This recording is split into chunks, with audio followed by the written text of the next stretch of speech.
we came across an archive video of another faithful brother who endured 4.5 years in prison in China. This is an interview from the past with Brother Harold King. I saw policemen coming into the lane, and they were as if they were facing a machine gun attack or something. They were creeping along the wall on the other side and running up into the lane. And so I said, Stanley, someone's going to get picked up this morning. Now look at it, the police are in the lane.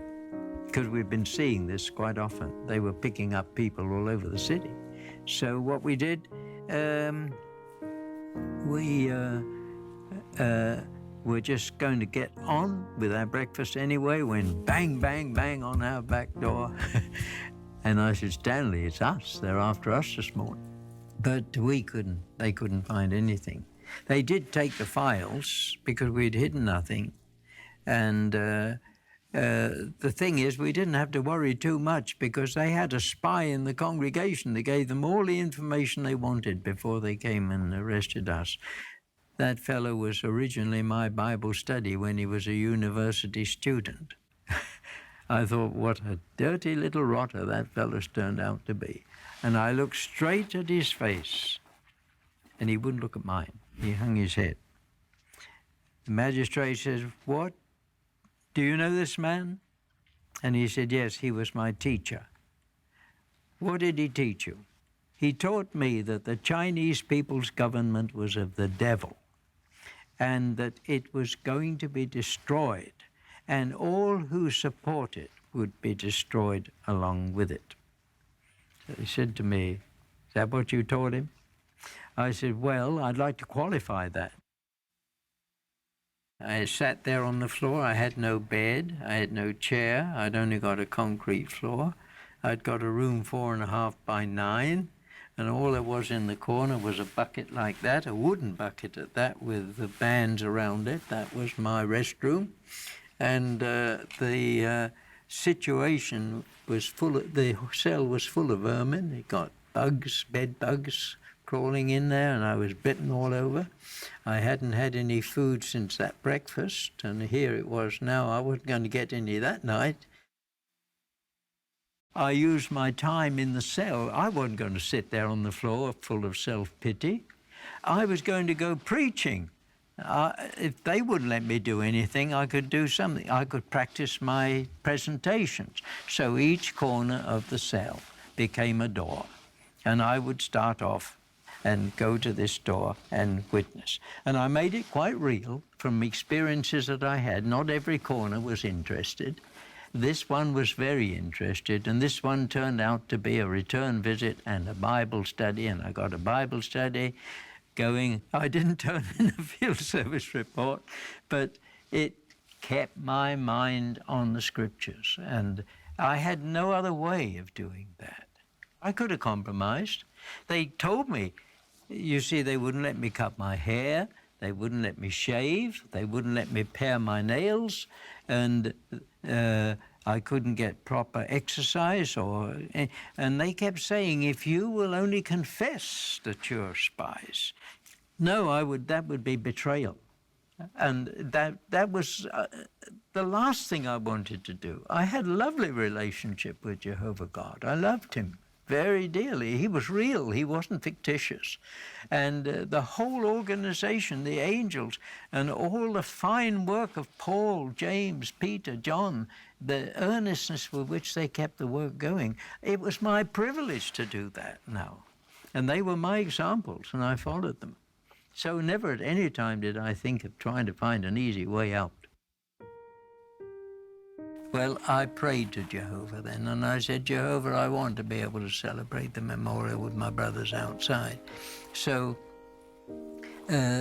could I see the moon on that night? And if it wasn't the full moon,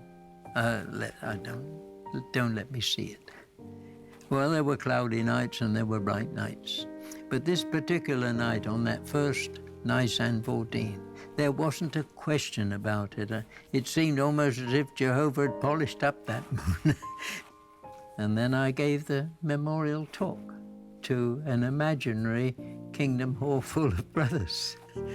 And I gave it through, and when I came to the point of passing the emblems, I would just ask Jehovah's blessing on the bread, and I'd pick up the saucer and make a pretense of passing it around and bringing it back and making a pretense of taking a piece myself.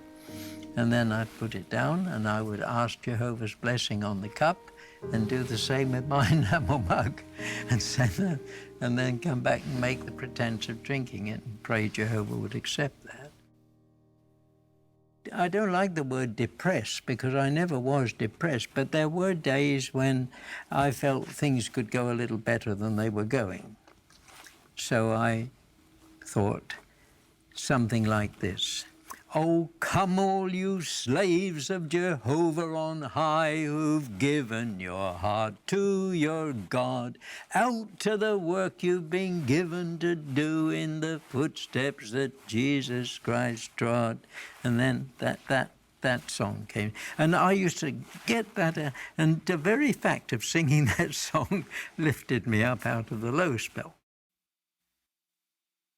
I was exalted. I was exhilarated in realizing that just across the other side of the bridge was the British Consulate General with my passport, and outside there were a team of brothers that had come up to meet me from the branch, and I would be with them again. I was emotionally almost weeping with the joy of being among them again. We just got bear hugs all around. And they were so happy. And all the way home, they were asking questions, how it was, and I was able to talk to them. And by the time I did get down there, I was getting a bit hoarse because I'd been talking, and I was so sort of wound up at the time of being free again. And I was taking everything in as I went along. And I realized the beauty of Hong Kong at that time and the work that was being done there. Faith is based on accurate knowledge, and there's the only accurate knowledge available regarding the purpose of creation is that contained in the Bible. So it is a case, I would say a new one. Now, I'm telling the brothers everywhere, get that Bible off its printed page and get it into your heart, and then you got it. And it's a living word, and it will keep you strong in the faith. Where else can you go?